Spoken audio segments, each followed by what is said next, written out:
The Stephen Masters murder-arson trial, witnessed by hundreds of thousands via television in the area's major test of courtroom cameras. For 3 months, Stephen Masters, his family, and the Thomas family were the stars in what quickly became a nightly news soap opera. If Hollywood had written the script, the movie would have opened showing Jody's and Stephen's burned-out house, making us wonder what happened as the scene flashed back to Valentine's Day and the Canfield laundromat. All the makings of a box office favorite. 2 established families from a conservative small town. Churchgoers, believers in historic preservation. The Thomases and the Masters, merged by marriage and murder. A story reporters dream about, tailor-made for TV. She said, well, it's late, and you're tired, why don't you come on back to bed? And so that's what I did, and I didn't bother going that night. Read that one to the jury, real quick.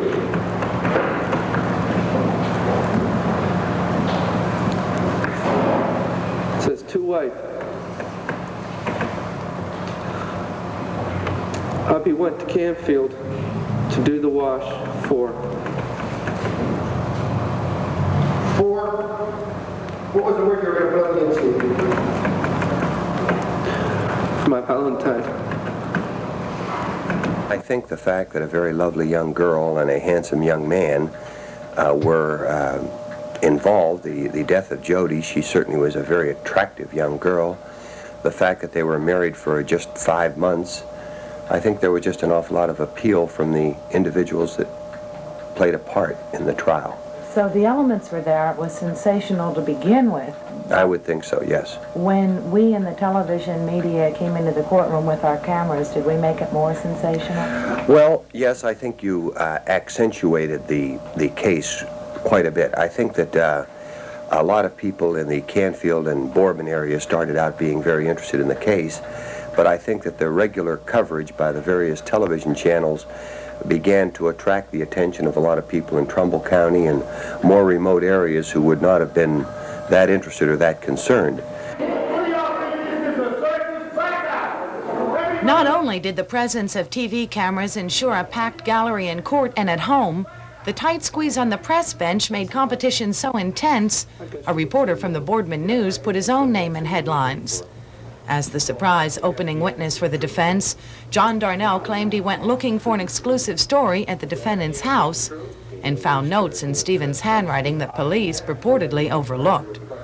Darnell's so-called scoop was not revealed in the Boardman News until after his testimony, leading many to conclude, in addition to unprecedented television coverage, some reporters had crossed the fine journalistic line. Defense has been aware of this since Friday, and nobody's charged me with trespassing yet. I didn't ask you whether anybody charged you with trespassing. I'm asking you whether anybody authorized you to remove items of personal property that you found on these premises when you entered.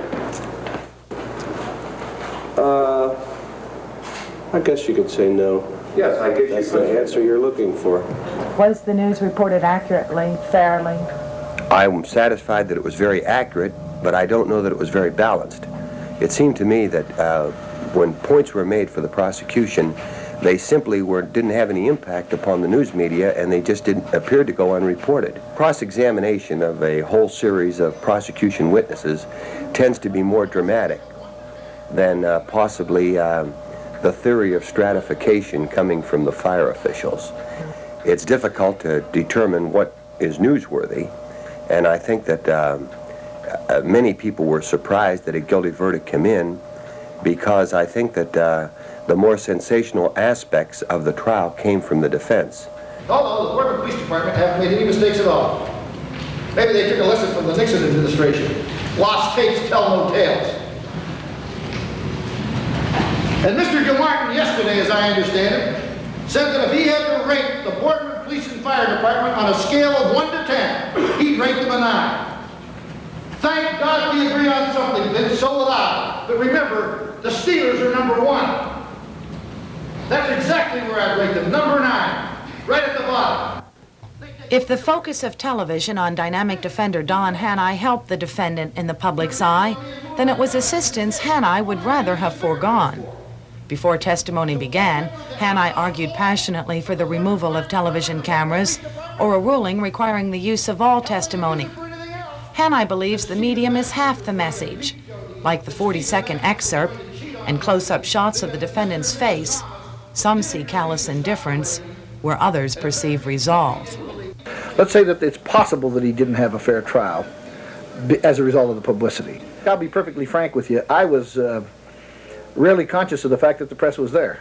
The only thing that I feel as far as cameras and the like are concerned in the courtroom, I think it lends itself to a circus atmosphere. I think it's a throwback to the early days of Rome when the pagans were in the stands in the Colosseum watching the Christians being devoured by the lions. The next thing you know, we'll be selling popcorn and peanuts out in the audience so that people can have a light snack while they're watching the trial. Now, of course, you people that are representing the media, you're zealots with regards to First Amendment rights, you know, freedom of the press.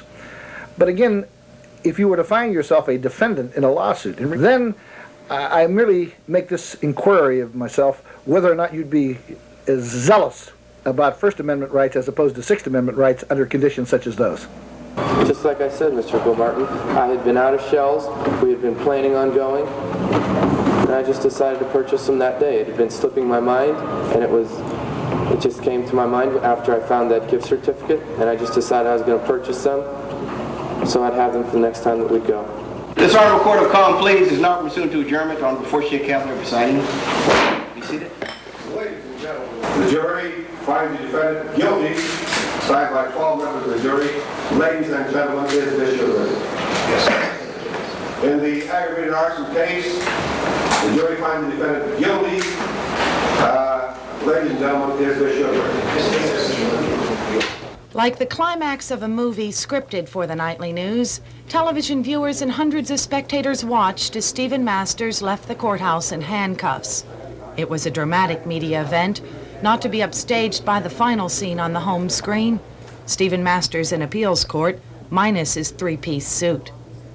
Next month, the Ohio Supreme Court will determine whether privacy has been invaded during this trial year of courtroom cameras, as well as the system of justice. Having endured Mahoning County's longest, most publicized murder trial, the Thomases and the Masters say yes. Hold on out this way. I don't want to talk to you. Nothing.